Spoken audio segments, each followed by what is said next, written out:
Vous avez des excuses, nous avons des ressources. Robert Savoie, thérapeute et conférencier international, et Geneviève Gagné, animatrice et hypnothérapeute, vous aident à repousser vos limites, un épisode à la fois. Bienvenue sur Pas d'excuses, où chaque excuse devient une opportunité. On vous souhaite à tous une magnifique semaine. Bienvenue et merci de choisir Pas d'excuses pour vous accompagner sur la route, à la maison ou peu importe où vous nous écoutez. On est privilégiés que vous preniez le temps de choisir notre podcast, de le suivre, de vous abonner à Pas d'excuses. Et dans Pas d'excuses, on veut vous donner des outils pour avancer plus légèrement, pour avoir une vie plus équilibrée et plus saine. D'arrêter d'avoir des excuses. Oui, d'arrêter d'avoir des excuses pour ne pas bien aller. Et aujourd'hui, on va toucher à quelque chose d'extrêmement sensible, la relation qu'on peut avoir avec nos enfants. Et j'aurais aimé ça qu'une émission comme ça existe quand j'ai eu ma fille à l'âge de 20 ans. Mais je pense que j'aurais aimé mieux l'avoir, j'aurais encore plus voulu l'avoir quand elle est devenue adolescente. Parce que quand nos enfants deviennent des adolescents, c'est là qu'on perd un peu le contrôle de nos enfants. On les laisse aller. Ils volent plus librement. Et là, on ne peut plus les protéger de certaines expériences de vie qui vont les faire grandir, qui vont les faire peut-être souffrir. Et en tant que parent, quand on est témoin de ça, on vit énormément d'impuissance. Fait que cette impuissance-là, on va l'aborder aujourd'hui. On va regarder ce que ça crée à l'intérieur de nous pour que lorsque ça arrive, vous puissiez vous en occuper sainement. Je ne sais pas si c'est bien expliqué, Robert. C'est très bien, très bien. Jan, en bon québécois, t'es sa coche. T'es sa coche. J'aime tellement ça, faire ça avec toi, ce qu'on vit ensemble. C'est un privilège. J'ai fait 2 heures de route ce matin pour être là, pour créer des beaux podcasts. Ça coule. Je te l'ai nommé dans un des épisodes. T'as grandi de l'intérieur. Esprit que t'es belle à voir aller, Jen. Puis pour moi, c'est un privilège d'être là avec toi puis tous les gens qui écoutent. On ne nomme pas assez. Êtes-vous d'accord avec moi? On valorise pas assez les gens qu'on aime. Puis moi, j'aime ça le faire avec Geneviève parce que elle chemine à la vitesse grand V. C'est une guerrière. Elle s'en occupe. T'as une intelligence émotionnelle. Il y a une intelligence, t'as une quotient intellectuelle à développer à 130. Puis des gens comme toi qui ont un quotient développé à 130 comme ça, c'est facile de rester ici. Tu comprends? Parce que toi, t'es une positif née, tu comprends? Ouais. Mais t'as compris à travers ton cheminement, t'avais un vécu aussi. Puis là, tu découvres dans les derniers temps, même si ça fait depuis l'âge de 20 ans que tu chemines, ça fait des années et des années-lumière, tu sais. Ouais. C'est que là, tu comprends que, hey, j'ai un vécu, moi aussi. Mais tu t'en occupes. Si tu en prends soin. Fait que pour moi, je peux pas avoir une meilleure personne que toi de vivre ce que je vis. J'accueille. Merci beaucoup. Je respire, mais en même temps, j'ai le goût de dire que je suis tellement divinement guidée. Et ça, je l'ai observé depuis longtemps dans ma vie. On dirait qu'on m'envoie toujours vers les plus grands. Et pour moi, Robert est un grand thérapeute. Et d'aborder ce sujet-là avec lui aujourd'hui, je me sens en confiance de le faire parce que je sais que ce qu'on va dire tient la route, part d'une vérité, part d'une expertise. Ça fait 25 ans, 35 ans que tu chemines en tant qu'être humain, mais ça fait 25 ans que tu étudies le comportement humain pour l'aider à se libérer. Et la relation qu'on a avec nos enfants, c'est une relation d'une grande intimité. C'est facile de tomber dans la surprotection, c'est facile aussi de tomber dans le bourreau avec son enfant si c'est le langage qu'on a appris. Moi, ma mère, c'est une mère, j'aime ça dire une mère-enfant. C'était une grande sensible. C'était une femme qui avait une zone d'émotion très, très fragile, ce qui lui permet de jouer avec nous, de s'amuser, de s'éveiller. Elle parlait au téléphone avec ma fille de 9 ans comme si elle avait, elle aussi, 9 ans, des heures, Robert, parler le même langage qu'elle. Mais quand elle était éveillée dans sa souffrance, elle s'en occupait aussi comme une enfant. Donc, je me souviens à l'adolescence, quand moi, j'ai commencé à vouloir avoir ma liberté, quand j'ai voulu m'épanouir, ce que ça lui faisait vivre à l'intérieur d'elle-même, de perdre sa petite amie, puis ce que ça éveillait en elle comme souffrance, comme elle ne savait pas s'en occuper, on s'est beaucoup, beaucoup chicané. On s'est beaucoup crié après. Ça a créé une distance entre moi et ma mère et ça a créé beaucoup d'inconfort, tu sais, parce que elle n'était pas capable de reconnaître et de nommer qu'est-ce que ça me fait quand ma fille, elle s'en va, ça m'inquiète. Hmm.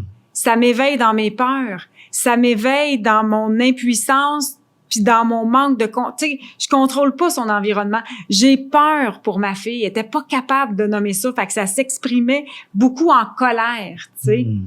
Je me souviendrai toujours d'une conversation que j'ai eue avec elle où je lui disais, ben un jour, quand je vais rencontrer un homme puis que je vais avoir une relation avec lui, j'aimerais ça pouvoir en parler à ma mère. Mais l'inconfort que ça créait à l'intérieur d'elle-même était tellement grand qu'elle s'est mise à m'engueuler comme du poisson pourri. T'es juste une petite ci, une petite ça. C'est pas ça qu'elle voulait faire. Mais parce qu'elle avait pas appris à s'occuper de ce que ça éveillait à l'intérieur d'elle-même. Puis là, ma mère, elle l'exprimait dans la colère, mais d'autres parents vont être dans la surprotection. Tu comprends ce que je veux dire? Mon enfant vit une expérience, il y a eu une contravention, il y a eu un accident de voiture, puis je vais camoufler tout pour pas que la police sache, pour pas qu'il n'ait de conséquences à son geste, parce que je peux pas tolérer qu'il ait une conséquence. Tu comprends ce que je veux dire? Puis, ce que tu nommes là, c'est l'autorité, OK? Ouais. C'est soit que je suis un parent avec une autorité de pouvoir, que je deviens bourreau, dictateur, écrasant. Ça, c'est l'autorité de pouvoir. Ouais. J'ai l'autorité sur l'autre. Tu vas faire ce que je dis. C'est de même que ça fonctionne. C'est moi le boss ici. C'est moi le boss. Puis t'es mieux, tu sais, m'a te casser. Tu sais, m'a cassé ton état d'être. Excuse-moi, pas l'état d'être, mais ton fonctionnement que j'aime pas. Tu vas marcher comme moi je veux. Ça, c'est l'autorité de pouvoir. Et l'autre qui est, c'est l'autorité du laisser-faire. Fait que moi te prendre en charge. Je vais venir codépendant de ce que tu vis. Moi te prendre en charge, puis je vais tout faire pour toi. Et ça, ben, c'est deux autorités souffrantes. Alors, l'enfant, lui, il est pris dans ce milieu-là et il sait pas comment réagir suite. C'est quoi l'impact? L'impact, ben, quand je suis en face de l'autorité, parfois que c'est un policier, il y a de l'autorité partout. Hein, si on va dans une banque, il y a une autorité, il y a une hiérarchie, hein, il y a le directeur, tu sais. Fait qu'il y a de l'autorité partout. À l'école, au travail, dans la société en général, il y a des lois, il y a des règles. Il y a de l'autorité. Alors, moi, ce que j'aime enseigner, c'est de l'autorité, d'accompagnement, l'autorité bienveillante, l'autorité saine, tu comprends? Fait que l'autorité saine, lui, il a le droit d'être vulnérable. L'autorité saine, il a le droit d'être sensible. L'autorité saine, il a le droit d'avoir un genou au sol. Tu montres à ton enfant où est-ce que tu te situes. Mais ça ne veut pas dire que si tu es vulnérable, tu es sensible, tu as un genou au sol suite à qu'est-ce que tu vis, que tu n'as pas besoin de mettre un cadre. Okay. Comme je mentionnais dans un des épisodes, je me souviens plus laquelle, le meilleur ami aux parents, c'est les conséquences. C'est le meilleur ami aux parents. Et c'est là que on a de la difficulté à mettre des conséquences. Parce que bien souvent, les conséquences, on les maintient pas si on est dans une autorité du laisser-faire. On veut pas faire souffrir parce que l'autorité du laisser-faire, on veut que notre enfant nous aime, on veut que notre enfant soit bien. Fait que là, ben on tombe bien souvent dans des comportements que notre enfant, c'est devient un enfant roi. Ouais. Fait quand on est dans le sauveur, autorité du laisser-faire comme ça, notre enfant là n'apprécie pas qui nous sommes, nous prend pour acquis. Et les règles et les limites ne sont peu respectées par cet enfant. Alors, je donne un exemple. Moi, j'ai deux enfants. J'ai Émilie qui a 36 ans aujourd'hui. Que Émilie, je suis son confident. Ma fille, là, elle me dit tout. Hier, pas plus tard qu'hier, elle m'a appelé. Aussitôt qu'elle m'a vu, elle s'est mise à pleurer. Elle était pas dans la victime, rien de ça. Je dis, qu'est-ce qui se passe, Émilie? Je suis désolé, papa, aussitôt que je te vois, je suis fatigué, papa. Je suis épuisé dernièrement, puis j'ai juste besoin d'être vu, puis quand je t'ai vu, je le sais que tu vas me recevoir là-dedans, puis j'ai juste besoin que tu m'entendes là-dedans. Avait besoin de réconfort. Oui, j'ai même pas rien dit. J'ai pas rien dit. Je dis, Émilie, je te vois, puis je t'entends, t'es fatigué. Juste répéter ce qu'elle a, t'es fatigué, t'es épuisé, oui. Merci, ça me fait du bien de le dire. Je suis juste sorti de... Puis en plus, c'est son choix, là. Ma fille, elle s'en va en vacances la semaine prochaine avec son amoureux. Mais là, les enfants recommencent l'école. Elle fait des repas santé. Fait que là, il fallait qu'elle aille à l'épicerie, tout faire ses repas, chercher la nourriture pour les repas santé. Après ça, elle a pas fini encore tous les achats des articles pour l'école. Fallait que son conjoint, il part 2 semaines à l'extérieur travailler. Fait qu'elle doit faire les valises. Fait que là, elle en a beaucoup. Fait que quand elle pense à tout ce qu'il y a à faire, elle est fatiguée. C'est son choix. Mais moi, en tant qu'autorité saine, ben là, Émilie, là, c'est pas que je tombe dans l'autorité de pouvoir, mais là, c'est ton choix. Assume-les, là. Hey, pourquoi tu t'en vas en vacances? T'es fatigué, là. Franchement, t'as des valises à faire, t'as tes repas, t'aurais dû y penser avant, là. Viens pas me dire, là, puis pleurer. Fait que, c'est dictateur un peu. Fait que l'autorité saine que je suis devenu aujourd'hui, c'est j'ai ouvert grand mon cœur, j'ai vu ma fille pleurer, j'ai ouvert grand mes oreilles, j'étais sensible à elle. Elle a vu que je suis devenu vulnérable. Ma fille, moi, c'est ma princesse. Elle a vu que je suis devenu vulnérable. J'ai pas tombé dans l'autorité du laisser-faire. Oh, ben là, Émilie, ça n'a pas de bon sens. Il faut que tu fasses attention, puis faut que tu prennes soin de toi, puis c'est dangereux. J'ai peur que tu prennes une mononucléose, puis tu t'épuises, tu tombes dans des... Tu sais, là, j'ai pas tombé là. J'ai resté à ce que moi, je vivais dans les ici maintenant suite à qu'est-ce que je voyais. Alors, elle avait besoin d'être entendue. Fait que je l'ai entendue et je l'ai accompagnée là. Tu sais, ça, c'était un exemple concret. Après ça, elle se sentait mieux. Juste le fait de le dire, elle se sentait mieux. Et tandis que mon fils, que je pourrais dire que quand j'ai eu Gabrielle, ben, quand ma femme... Vous l'avez eu ensemble? J'avais 38 ans. Tu sais, ça fait 20 ans. J'avais 38 ans. Mais quand j'ai eu Émilie, j'avais 23 ans. Je suis pas à la même place, là. Non. Oui, Émilie, elle a 36 ans. Fait que, tu sais, elle a vu papa dans les 2 polarités de où ce que j'étais. Colérique, tu comprends, pas d'écoute, dictateur, parfois du laisser-faire. Avant que tu chemines, t'étais là. Avant que je chemine, j'étais là. Et tandis que Gabriel, moi, m'a vu beaucoup plus dans le cheminement, c'est-à-dire, il m'a vu grandir, il m'a vu m'épanouir, sa mère est thérapeute en relation d'aide. Fait que Gabriel, il baigne dans le cheminement. Pourtant, il se confie peu à moi. Puis Gabriel, il y a eu une écoute incroyable. Il y a eu de la valorisation. Voyez-vous, fait que c'est 2 enfants pas à la même place. Pourquoi je nomme ça? Parce que c'est là qu'il devient important que je ne dois pas comparer, dire à Gabriel, là, Gabriel, là, ta sœur, elle se confie à moi. Tu devrais peut-être avoir le regard sur ta sœur puis de voir comment est-ce qu'elle fait ça. Pourquoi je nomme ça? Parce que j'entends ça souvent de mes étudiantes. Mes enfants sont pas pareils. Puis pourtant, je le dis à mon fils, je le dis à ma fille, regarde ton frère aller, regarde ta sœur aller, regarde comment est-ce qu'il, tu sais, il me parle ou regarde ce qu'il fait. La comparaison tue l'estime de soi. Ça l'amène l'enfant dans l'infériorité. Alors, ne comparez pas vos enfants. Sont différents, même s'ils viennent de la même famille. Et c'est important de le dire parce que oui, ça amène de l'infériorité, mais ça amène l'autre aussi dans la supériorité. C'est aussi souffrant.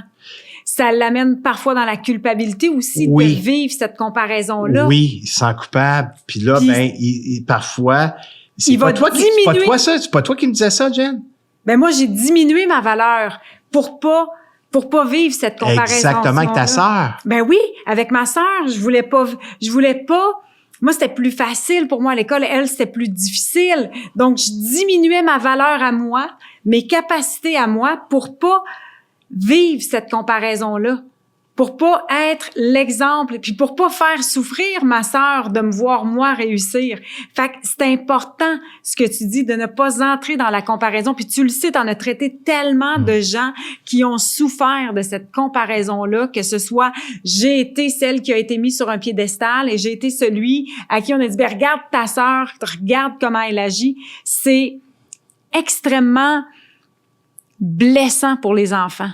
Tu sais? Puis présentement, puis je vais le dire ouvertement, publiquement, sans déclencher personne.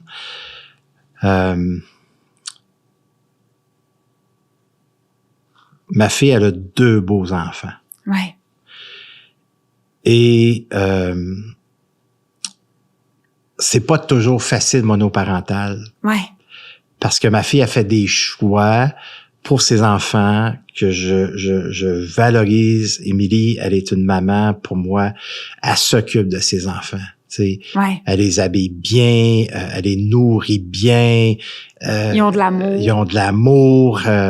Et elle s'en est occupée un bout de temps seule, sans enlever rien à l'autre, OK? Et il y a des fois, suite au choix que ma fille, elle fait, l'autre dévalorise ma fille, l'écrase. Puis ça fait énormément mal à Émilie, ça. Puis même son conjoint qu'Émilie a là présentement, c'est un gaillard, c'est une pièce d'homme, il serait capable de, tu sais, d'aller cogner à la porte puis dire, hey, tu vas faire attention. Il le fera pas parce qu'Émilie, elle ne veut pas ça pour les biens de ses enfants. Là, je parle au nom de tous les mères monoparentales, tous les pères monoparentales. Souvenez-vous, en tant que parents, grands-parents, que 50% de l'estime de l'enfant, c'est le père, et l'autre 50% de l'estime de soi, c'est la mère. Alors, s'il y en a un des deux qui est dévalorisé, écrasé, jugé, c'est ton père, là. Mais présentement, comme je mentionnais, Émilie part en vacances. Okay? Elle a demandé certaines choses à l'autre parent. Et l'autre parent ne prend pas ça. Et il a commencé, toi, t'es pas une bonne mère, puis ça a pas de bon sens. Puis je vais le dire, les enfants, ils ont 6 ans et 5 ans. Ils ont pas à subir ça. Ta mère, c'est qu'une scie, elle est pas responsable. Il a été nommé des choses aux enfants comme ça. Puis il est pas conscient qu'en dévalorisant la mère face à l'enfant, c'est l'enfant qui le dévalorise au passage.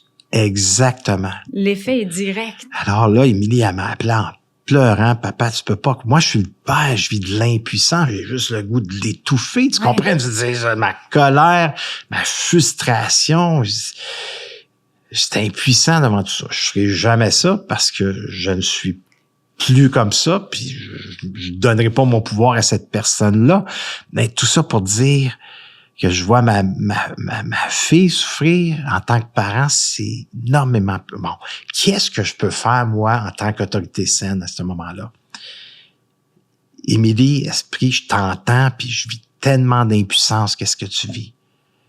Je suis tellement sensible à toi, Émilie, avec ce que tu vis.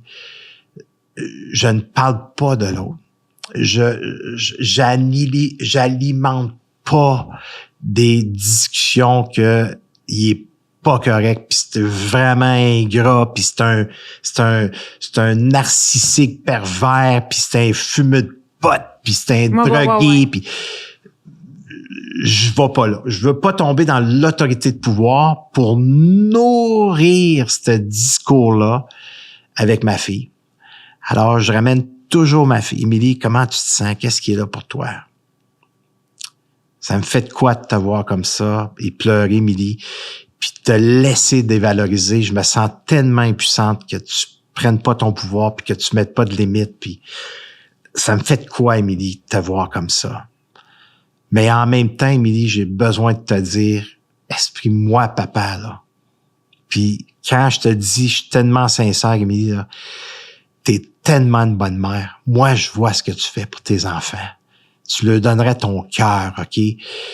Tu payes des formateurs à l'école pour qu'ils s'améliorent. T'es amènes en vacances, t'es souriante, tu danses avec eux, tu t'entraînes, tu manges bien, t'es vulnérable, t'es sensible, tu expliques, tu les accueilles. Émilie, ne doute jamais de la mère que tu es.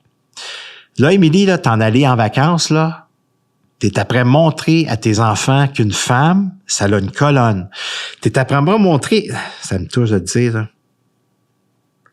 T'es après montrer à tes enfants qu'une femme, ça a le droit de prendre soin de soi. Ça a le droit d'avoir un amoureux. Tu délaisses pas tes enfants. T'es après éduquer à tes enfants la responsabilité. Puis, je te reconnais, Émilie, parce que toi, là, tu dévalorises pas l'autre qui est le père de tes enfants. Je ne t'ai jamais entendu, Émilie, puis on se souvent ensemble, mais je t'ai jamais entendu parler en mal de l'autre devant tes enfants. Alors, t'es une sapristi de bonne femme, Émilie. T'es une bonne mère.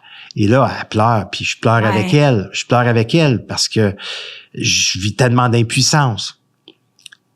Alors, l'impact, elle est chez les enfants. Puis quand que les enfants sont... Émilie, puis savez-vous quoi? C'est un bon père. Il va à la pêche. Mais quand il est dans sa souffrance... Quand il est dans sa souffrance, il sait pas comment... Oui, il tombe dans l'autorité de pouvoir. Il sait pas comment s'en occuper. Puis c'est pas à moi à lui dire, c'est pas Émilie non plus. Elle a du pouvoir juste comment est-ce qu'elle elle sent. Et là, présentement, elle a du pouvoir de mettre des limites, à se respecter là-dedans, à ne plus aller dans cette direction-là. C'est de fermer le téléphone, à ne plus répondre à des textes quand les textes deviennent souffrants. Ou de mettre la loi, de mettre l'autorité plus élevée là-dedans, de dire non, voici le cadre, voici à quoi est-ce qu'on doit s'en tenir. Est-ce que tout le monde me suit? Mais c'est tellement 50% de l'estime, c'est le père et 50%, c'est la mère. S'il y en a un des deux qui est brimé, c'est sûr et certain qu'il y aura un impact sur l'amour de soi. Et l'amour de soi va venir teinter l'estime de soi. Et à chaque fois que les enfants vivront dans leurs jeunes adultes, adolescence, jeunes adultes, tout ça, ils vivront une difficulté, l'estime, elle sera probablement à le plus bas. J'espère pas, parce qu'Émilie, elle maintient l'estime, elle valorise les enfants. Nous aussi, on valorise beaucoup les enfants là-dedans, mais ça a un impact. Ça a un impact. Mais c'est important ce que tu dis là, puis ça me permet d'observer dans ma famille, dans mes neveux, mes nièces, certains comportements, certains manques. Tu sais, puis que j'avais de la difficulté à m'expliquer, tu sais, fait que je trouve ça hyper intéressant. Puis quand tu parlais d'impuissance, tu sais, si on avait pris le jeune Robert d'il y a quelques années, le Robert qui a pas appris à s'occuper de lui, c'est sûr que toi, tu devenais bourreau, là. Quelqu'un dévalorise ta fille, ta colère s'éveillait. Peu importe qui il est, peu importe comment est-ce qu'il est, peu importe la force, je vais cogner à la porte. Puis si moi c'est passé, ça va être un autre. Puis si l'autre c'est passé, ça va être un objet, là. Exactement. Donc, mais tout ça vient envenimer une relation et fait escalader les choses. Fait que tu remercies la vie d'être capable de s'occuper de ça. Puis, tu sais, moi, je me souviens quand ma fille était adolescente puis qu'elle vivait des peines d'amour, tu sais, j'étais pas là où je suis aujourd'hui dans mon cheminement personnel, mais quand elle vivait une peine d'amour, Robert, ça m'éveillait tellement dans mon impuissance, ça me faisait tellement souffrir que quand le garçon toxique revenait, parce que ça m'apaisait, j'étais soulagée. C'est pas la bonne personne pour ma fille, il est toxique avec elle, mais au moins, là, je me fais croire qu'elle est heureuse, tu comprends? Fait que la dernière peine d'amour qu'elle a eue, j'ai pu lui dire, ça me fait de la peine, je me sens impuissante, puis ça me fait énormément souffrir de te sentir comme ça. Mais ma puce, on va marcher le chemin parce que c'est pas vrai que tu vas répéter ce pattern-là avec le prochain. On va rentrer ensemble dans la blessure. Je vais rentrer dans mon impuissance, tu vas rentrer dans ton rejet. On va le respirer, on va le ressentir, on va le travailler en hypnose. On va mettre fin à ce pattern-là, aussi souffrant que ça puisse être, parce que c'est le meilleur moyen de s'en libérer. Mais il y a quelques années, de voir le gars toxique revenir, ça m'apaisait tellement que j'en étais soulagée, tu comprends? Puis je suis certaine qu'il y a bien des parents qui nous écoutent en ce moment puis qui ils se disent ça. Tu sais, je le vois que ma fille est dans la dépendance affective, mais quand elle est dans la dépendance affective, moi, je suis pas dans mon impuissance. Tu comprends? Elle ne souffre pas et je ne souffre pas. Tu sais, fait je l'entends dans mon, tu sais, quand je reçois des clients, ben, au moins, là, je le sais qu'il est avec quelqu'un, fait que ça m'apaise. C'est pas la bonne façon de faire. Faut entrer là où ça s'éveille, tu sais. Votre enfant, sais, j'ai une amie, son fils avait fait un petit vol dans un magasin chez Simons, tu sais, puis il s'est fait prendre. Puis ça venait avec une contravention.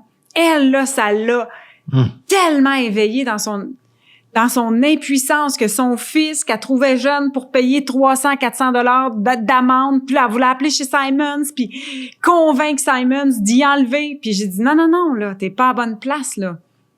Ressens ce que ça te fait sentir, mais permets à ton fils de grandir dans cette expérience-là.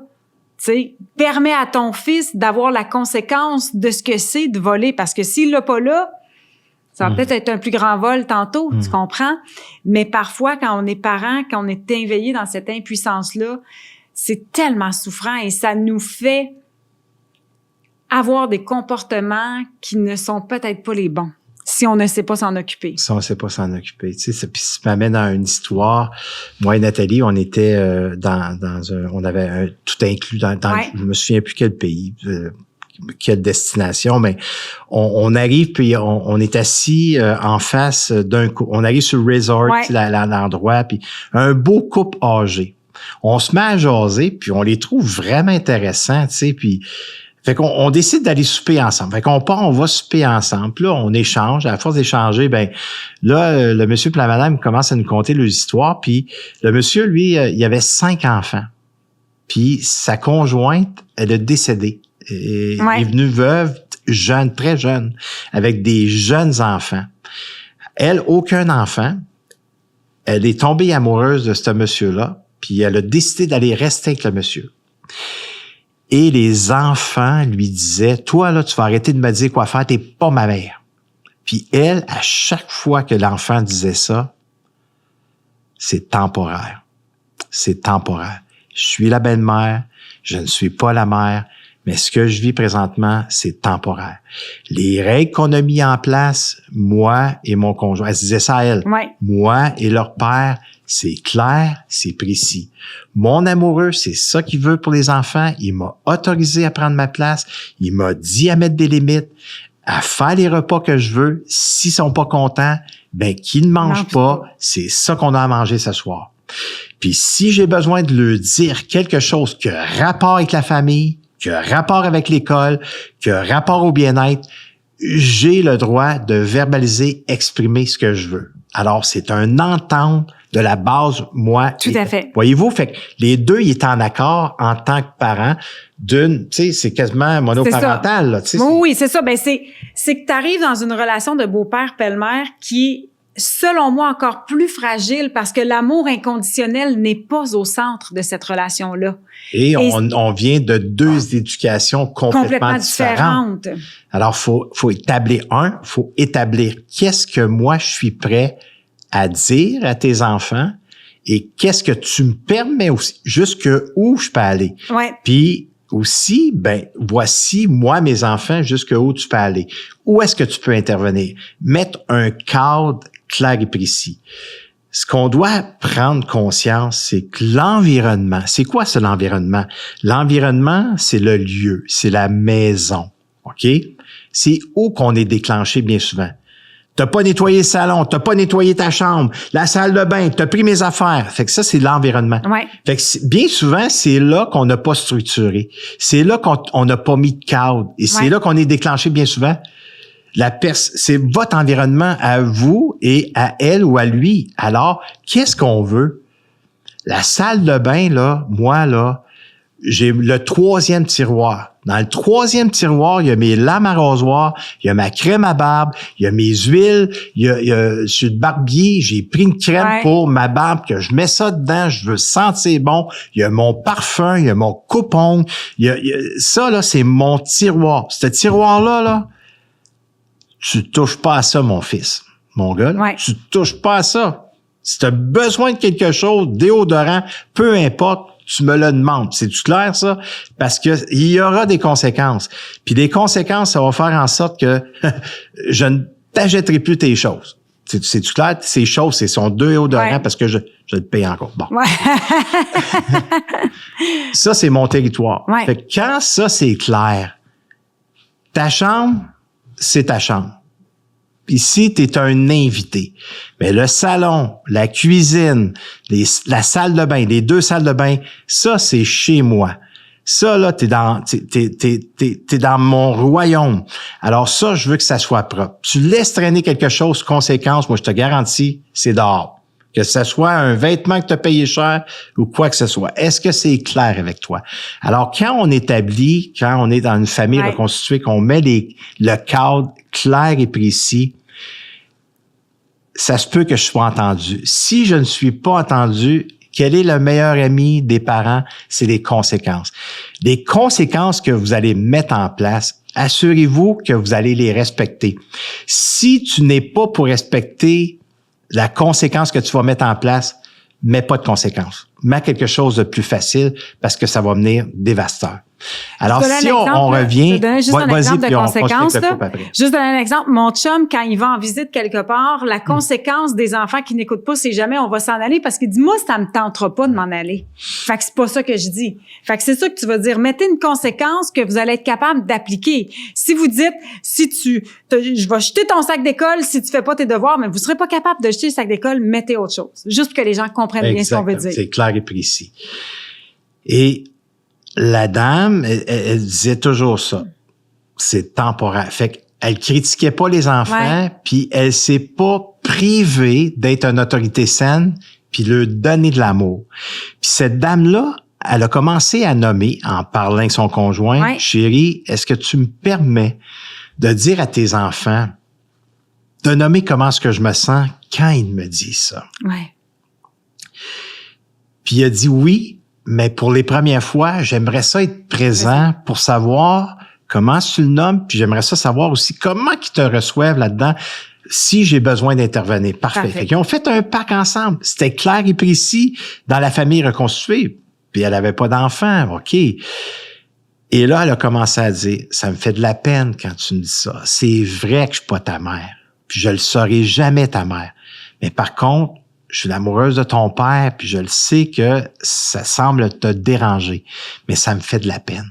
J'ai du chagrin quand tu me dis ça. C'était le moyen qu'elle avait, puis la connaissance. C'est ça. Mais quand elle disait ça, les enfants continuaient un peu à, tu sais. Ouais. Puis le père, lui, il venait renforcer ça. En ayant le souci de l'enfant en disant, c'est vrai que c'est pas ta mère. Je suis d'accord avec vous. Puis je vois que probablement qu'il y a encore de la peine. Puis je vois que peut-être vous pensez que j'ai remplacé. Maman, je l'ai pas remplacée. Je l'ai pas remplacée. C'est que là, c'est une nouvelle vie. Puis je me suis permis de rencontrer quelqu'un. Puis c'est une femme merveilleuse. Puis j'ai le souci de elle. Est-ce que vous l'entendez quand elle dit qu'elle a de la peine? Fait que ça a été des discours constamment, puis ça s'est pas réparé facilement, OK? Ça a été des années à se faire dire ça, puis elle continuait. Elle était vraiment une autorité saine, humaine, qu'elle a parfois... Elle a jamais abandonné la relation. Elle a jamais abandonné. Puis elle s'est mise à pleurer devant nous, là. Puis elle dit, Robert, puis Nathalie, elle dit, aujourd'hui, ces enfants-là, là, on est toujours ensemble. Tous les dimanches, ils viennent à la maison, on a les repas. Elle dit, c'est tellement beau ce que je vis. Ils me considèrent. Des fois, hey, mom, puis ils me traitent comme si j'étais leur mère sans oublier leur mère parce qu'on a des petits rituels aussi de souvenir de la mère qu'elle a été, cette femme-là, tu sais, parce que les enfants étaient au bon âge, puis le mari il avait promis à sa femme que jamais les enfants oublieraient qui tuait. Puis je continue avec eux, genre, elle dit, ils me considèrent, puis je suis tellement content d'avoir mis ce moyen de protection-là pour moi en place, dire, c'est temporaire ce que je vis. L'enfant, il est choqué, l'enfant, il est maladroit, il est blessant avec ses paroles. Je le dis à mon conjoint, ta fille, elle m'a blessé aujourd'hui. Puis je veux pas que tu méprises ou je veux pas que tu chicanes, je veux pas que tu mettes en punition. Laisse-moi m'en occuper, OK? Mais j'ai besoin de te dire que ça me fait de quoi qu'elle me dise ça parce que je l'aime tellement. Puis je fais tellement de choses pour elle, ça me fait vivre l'impuissance. Merci de me recevoir là-dedans. Fait que c'est un pacte qu'il y avait ensemble. Puis, tu sais, c'est important ce que tu dis là parce qu'il y a beaucoup ça aujourd'hui des familles reconstituées, tu sais, puis c'est des relations très, très fragiles et c'est facile de s'abandonner dans ces relations-là, de laisser les non-dits, de laisser la frustration prendre sa place. Mais comme tu le dis, un peu comme on doit faire un contrat de mariage quand ça va bien, on doit tout de suite, au début d'une relation, établir quelles sont les limites. Parce que pour le parent et pour le conjoint ou la conjointe qui entre, ce cadre-là va devenir la zone où on a le droit d'opérer. Puis si ça dépasse le cadre, ben là, c'est à toi à intervenir. Tu comprends? Parce que ça éveille parfois l'autre conjoint de voir une autre personne extérieure réprimander son enfant. Ça peut y faire vivre de l'inconfort, ça peut y faire vivre de l'impuissance. Il n'y a pas cet amour inconditionnel-là qui lie des êtres humains d'une même famille, tu sais. Fait que ça devient des familles, des zones d'apprentissage extraordinaire si on sait bien s'en occuper, mais ça peut devenir extrêmement destructeur pour l'enfant, pour les enfants et pour les couples aussi, si on ne sait pas bien s'en occuper. On a discuté parfois qu'on est le couple, qu'on a eu des enfants ensemble. C'est difficile. Fait qu'imagine. Une famille reconstituée. Puis ajoute à ça un ex-conjointe qui, elle aussi, a un nouveau partenaire de vie. Fait que pour ces enfants-là, ça fait plein d'autorités qui ne sont pas toujours alignées à la même place. Tu comprends-tu? Fait exactement. Puis tu sais... soyez sans crainte, on va vous donner un document oui. là, avec le cadre, les règles, tout ça. Modifiez-les à votre façon, rajoutez ou enlevez. Mais on va vous donner quelque chose de vraiment wow. Et je reviens à ma fille, tu sais, puis son conjoint, son nouveau conjoint qu'elle a, il y a une petite fille de 9 ans. Hey, elle est d'une perle incroyable. Là, elle a un petit frère puis une petite sœur, puis c'est beau de les voir aller. Puis là, ben, on a commencé à s'asseoir ensemble, OK? Quand on est tous au chalet, OK? Vous nous permettez quoi, nous, en tant que parents? Jusqu'où on peut aller? Jusqu'où? Je le connais à peine. Il est super gentil, il est très aimable. On a des belles... C'est mon premier gendre, il m'appelle. Imaginez-vous, il fait un messenger avec moi. Hey, salut Robert, comment ça va? Juste te dire, je suis au travail, puis on a des... C'est la première fois que ça m'arrive. C'est la première fois que tu entres en relation pour vrai. Avec un gendre aussi, wow, là, je suis pas son ami, je suis son beau-père, on a une super de belle relation, tu sais, on a des belles discussions, il s'implique dans la vie, tu sais, elle a vraiment pogné une perle, Émilie, puis autant que c'est une perle, tu sais. Mais là, quand on est au chalet, là, on est après établir les règles. Comme, OK, moi et Nathalie, on est grands-parents, on est peut-être un peu plus fragilisés que les parents. OK? Je comprenais pas mes parents dans le temps, mais là, je comprends un peu plus. Bon, nous, on est dans le haut d'une côte, OK? Puis en bas, il y a un lac. Puis on veut pas créer de l'insécurité, puis on veut pas nourrir non plus une possibilité qui se noie. Là. C'est pas ça qu'on veut faire.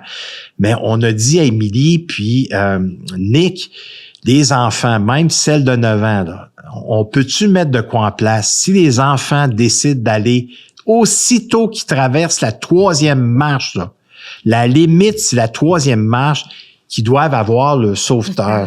Leur veste de sauvetage. Le veste faut qu'il y ait ça sur eux. 3e marche. Êtes-vous d'accord avec ça?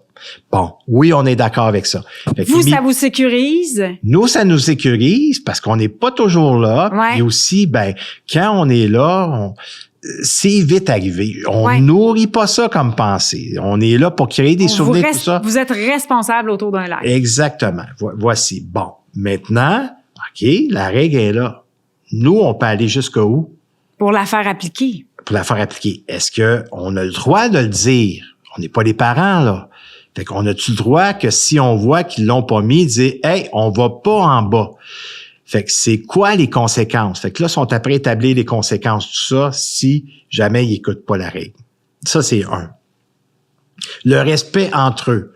Parce que le petit frère et la petite sœur sont parfois, tu sais, c'est un petit peu la guerre de temps en temps, tu sais, ils se tiraillent, puis c'est pas toujours l'harmonie. Alors, nous, en tant que grands-parents, vous êtes plus habitués de vivre ça. Nous, ça nous dérange. Fait qu'on l'a dit. C'est difficile pour nous quand on voit ça. Qu'est-ce qu'on peut faire pour vous aider? Est-ce qu'on a le droit d'intervenir? Est-ce qu'on a le droit de prendre notre place? Pas en tant que parents, mais en tant que grands-parents.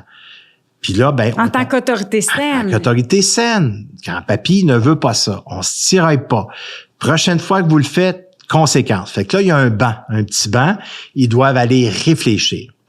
Puis celui qui intervient, que ce soit un grand-parent ou le parent, ben c'est lui qui prend en charge la situation et qui met l'enfant sur le banc. Pas par le bras, puis je te tire, non. tu vas sur le banc. Si tu écoutes pas ça, il y a une conséquence. Fait que ça peut être 2 minutes, ça peut être 5 minutes de réflexion. Après ça, là, on se met à genoux, à la hauteur de l'enfant. Maintenant, qu'est-ce que tu as compris là-dedans? Comment tu te sens? C'est quoi la règle? C'est quoi qu'on veut? C'est quoi le besoin?